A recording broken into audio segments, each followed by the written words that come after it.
नमस्ते छात्रों, हिंदी लोक भारती 9वीं कक्षा, यह विषय हम आज देख रहे हैं 9वीं का हिंदी। इसमें की जो पहली कविता हमने देखी, इसको हमने पढ़ा और समझने की कोशिश भी की है, जिसका नाम है चांदनी रात।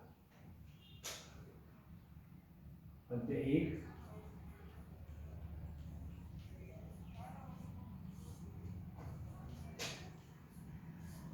चांदनी रात, यह मैथिली शरण गुप्त।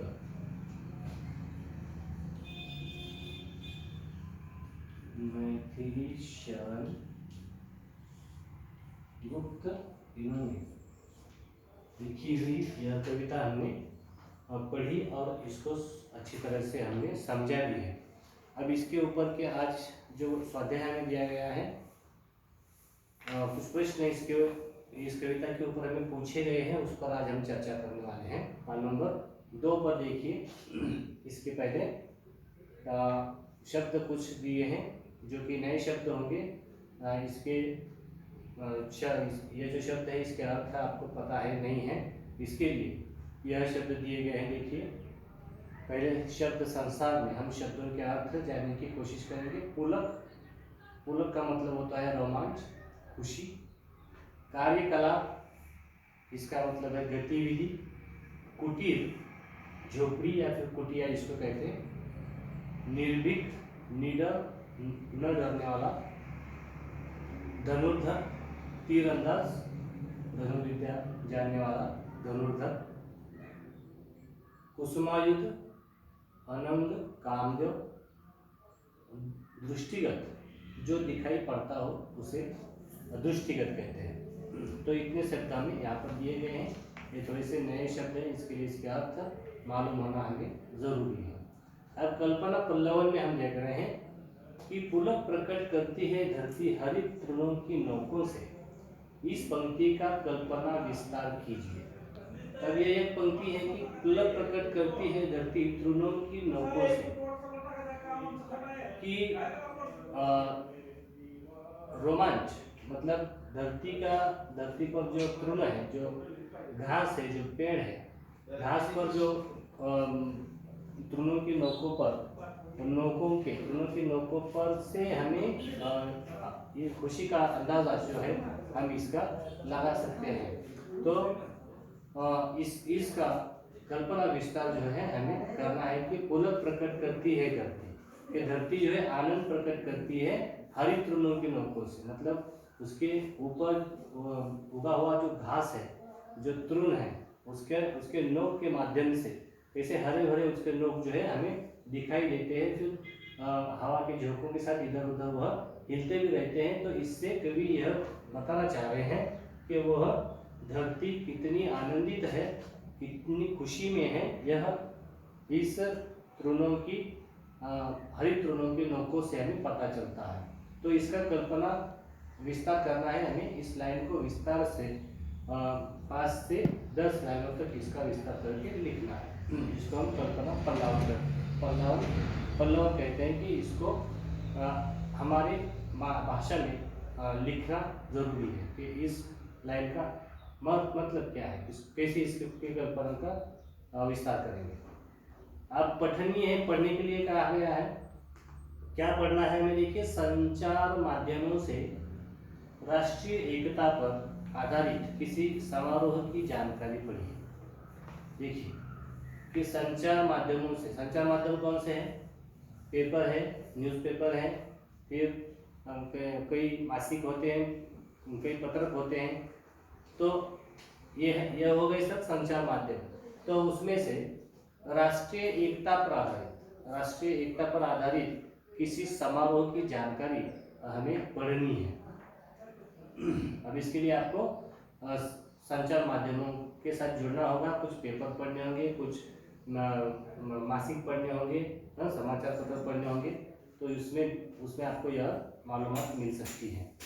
अब श्रवणीय मतलब जो सुनना है। यह स्वाध्याय क्या है? अपने घर परिवार के बड़े सदस्यों से लोक कथाओं को सुनकर कक्षा में सुनाइए। तो हमारे घर के जो बड़े हैं, बड़े सदस्य जो हमारे घर में हैं उनसे लोक कथा सुननी है और सुन करके उसको समझना है और समझ करके उसको अपने स्कूल में अपनी कक्षा में बाकी बच्चों को भी यह सुनाना है जो कि तुमने अपने घर के बड़े लोगों से सदस्यों से सुनी है। तो यह श्रवणीय है। अब लेखनी अब क्या लिखना है, देखिए प्रकृति मनुष्य की मित्र है, स्पष्ट कीजिए। तो यह कोटेशन हमें स्पष्ट करना है कि प्रकृति मतलब निसर्ग मनुष्य की मित्र है।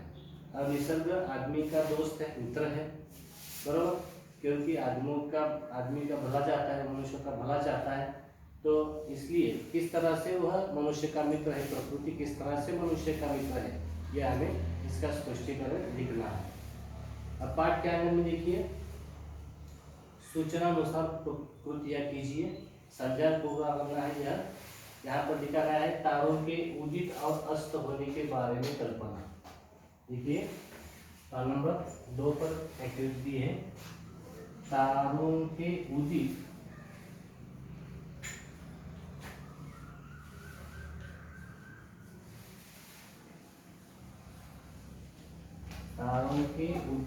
और अस्त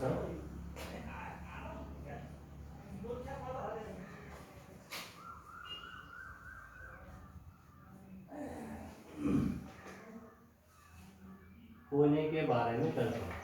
अस्त होने के बारे में कल्पना। तो यह तुम्हें मुद्दा दिया गया है, यह मुद्दे के संबंधित शब्द लिखना है, 4 शब्द कम से कम लिखना है और इस संज्ञा को, इस जाल को पूरा करना है। अब देखिए कि तारों के उदित मतलब उसका उगम होना, तारों के उगमन और उसके अर्थ के, उसके अस्त के होने के बारे में क्या कल्पना इस कविता में की है, तो यह हमें लिखना है। उदाहरण के तौर पर यहाँ खेल रही जलथल में। अब तारों के जो चंचल किरणें हैं वो कहाँ खेल रही हैं, जलथल, खेल रही है जलथल। एक मैं लिख देता हूँ, खेल रही जलथल।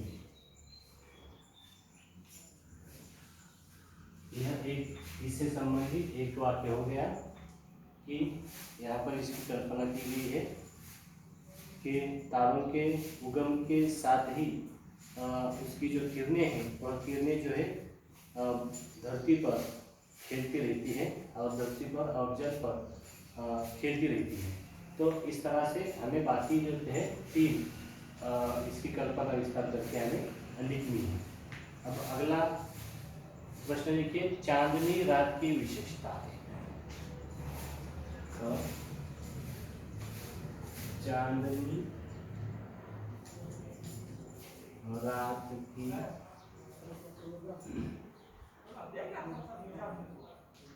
विशेषता है।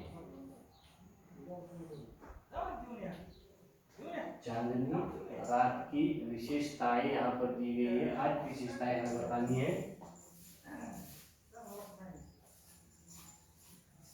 तो चांदनी रात की विशेषताएं क्या है, एक उदाहरण मैं यहाँ पर देख देता हूँ कि चांदनी रात की किरणें कैसे हैं, चंचल किरणें। तो यह चांदनी रात की विशेषता है कि चांदनी रात की किरणें कैसे होती है, चंचल होती है। हमें यहाँ पर अगर हम कविता पढ़ेंगे बार बार, अब देखिए, चारों चंद्र की चंचल किरणें, बराबर, खेल रही है जलथल में, स्वच्छ चांदनी बिछी हुई है अवनी और अंबर तल में। तो स्वच्छ चांदनी, यह भी हम यहाँ पर लिख सकते हैं। तो इस तरह से चांदनी रात की विशेषताएं बताई गई हैं। जिस तरह से चंचल किरणें हमने लिखा, स्वच्छ चांदनी, ये भी हम लिख सकते हैं। तो इस तरह से 8 इसकी विशेषताएं, चांदनी रात की विशेषताएं हमें लिखनी है। आगे देखिए, निम्नलिखित पंक्तियों का सरल अर्थ लिखिए। चारू चंद्र डैश झोंकों से, मतलब पहली कड़ी जो है, पहले 8 कड़ियों का सरल अर्थ हमें इन लाइनों का लिखना है। उसी तरह क्या ही स्वच्छ, शांत और चुपचाप, मतलब 2 कड़े हमें यहाँ पर दी गई हैं। चारू चंद्र की चंचल किरणें खेल रही हैं जलथल में, स्वच्छ चांदनी बिछी हुई है अवनी और अंबर तल में। यह 4 लाइनें। और पुलक प्रकट करती है धरती, हरित तृणों के नोकों से, मानो झूम रहे हैं करूबी मंद पवन के झोंकों से। यह 8 लाइनों का यहाँ पर स्पष्टीकरण हमें करना है सरल अर्थ में। इसका सरल अर्थ हमें लिखना है अपनी भाषा में। आगे देखिए, संभाषणीय। शरद पूर्णिमा त्योहार के बारे में चर्चा कीजिए। अब शरद पूर्णिमा का जो त्योहार हमारे भारतवर्ष में मनाया जाता है, तो उस पर चर्चा करना है और उस पर संभाषण करना है। पाठ से आगे दिए गए शब्दों का प्रयोग करते हुए स्वरचित कविता बनाकर काव्य मंच पर प्रस्तुत कीजिए। अब जो आपको एक कविता तैयार करनी है, उसके लिए कुछ शब्द दिए हैं, जैसे तारे, आकाश, पर्वत, नदी और पृथ्वी। तो यह शब्द दिए हैं। इस शब्द के माध्यम से हमें खुद एक स्वरचित, मतलब खुद बनाई हुई एक कविता हमें बनानी है, एक कविता हमें रचना है और काव्य मंच पर प्रस्तुत कीजिए। और जब भी आपको मौका मिले उसको मंच पर से प्रस्तुत करना है। भाषा बिंदु देखिए, निम्न शब्दों के पर्यायवाची शब्द लिखिए। अब यहाँ पर पाठ नंबर 3 पर आपको काफ़ी सारे शब्द दिए गए हैं। तरु, वसुंधरा, चंद्र, कृषक, उद्यान और अरण्य, यह शब्द तुम्हें दिए गए हैं। इसको पर्यायवाची शब्द हमें लिखने हैं।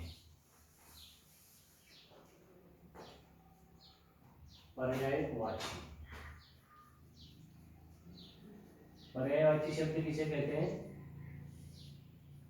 पर्यायवाची शब्द मतलब समानार्थी शब्द। इसके इन शब्दों के लिए दूसरा शब्द, पहला शब्द है तरु। तरु के लिए 3 शब्द हमें बताने हैं।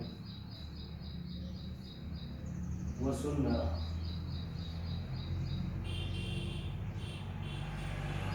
इसके 3 शब्द बताने हैं। चंद्र, इसके लिए 3 पर्यायवाची शब्द बताने हैं। कृषक,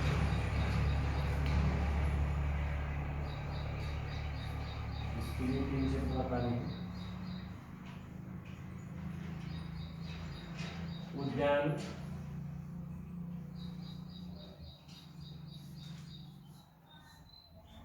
इसके लिए 3 शब्द बताने हैं। और अरण्य,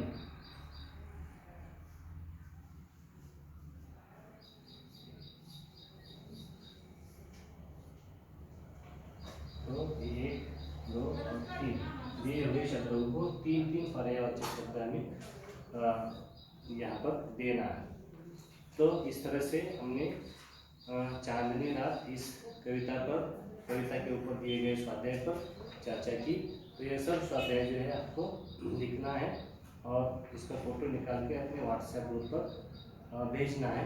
तो इस तरह से हम पढ़ाकर भी हमारी एक पहले नंबर की जो कविता है वो कविता हम पढ़कर के खत्म की हमने, और इसके स्वाध्याय पर भी हमने चर्चा की। तो आपका काम बाकी है स्वाध्याय लिखने का और लिखकर उस पर उसको चेक करने का। ठीक है, तो रुकते हैं हम यहाँ पर। धन्यवाद।